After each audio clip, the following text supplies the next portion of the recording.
అందరికీ నమస్తే అండి. ఈ జనరేషన్‌లో అమ్మాయిలు కరువైపోయి ఏ కులమైతే ఏందని చెప్పేసి పెళ్ళిళ్ళు చేసుకుంటున్నారు. పెళ్ళిళ్ళు చేసుకున్న ఒక 5 రోజులకే, 6 రోజులకే ఒక్కొక్కరిని పటాకాయల మాదిరి లేపేస్తుర్రు. ఒక్కొక్క మొగోని పటాకాయల మాదిరి లేపేస్తున్నారు. పోనీ కొత్తగా పెళ్ళైనోళ్ళు లేపేసిర్రంటే అది వేరు. ముసలోళ్ళు అట్లనే ఉన్నారు. సోరోళ్ళు అట్లనే ఉన్నారు. అబ్బబ్బబ్బబ్బా! అమ్మోరు గుడి దగ్గర పొట్టేలు మాదిరి లేపేస్తున్నారు అబ్బాయిల్ని. ఒక్కొక్కడు ప్రాణాన్ని అరచేతిలో పెట్టుకొని బ్రతుకుతున్నారు. ఇదే డైర్నెస్సు, ఇదే ధైర్యము, ఇంత తెగింపు ఇలా ఇప్పుడు మొగోళ్ళని చంపే ఆడోళ్ళని తీసుకుపోయి బార్డర్‌లో పెట్టినా బాగుండు. ఎందుకంటే పాకిస్తాన్‌లోనైనా ఇంత పక్కడబందీగా లేపేస్తారు. ఏం తెలివిలే తల్లి.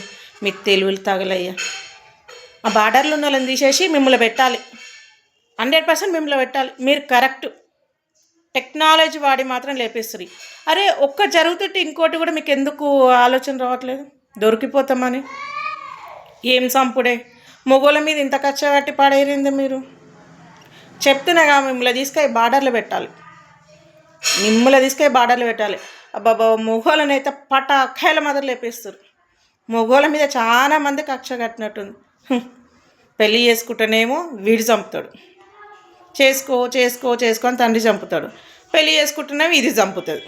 అబ్బాయిలు ఏదో విషయంలో సావడం అయితే పక్కా అబ్బా. ఖచ్చితంగా అబ్బాయిలకు మూడిపోయింది. ఎన్ని ఘోరాలు ఎన్ని చూడాల్సి వస్తుంది అబ్బాయిల విషయంలో.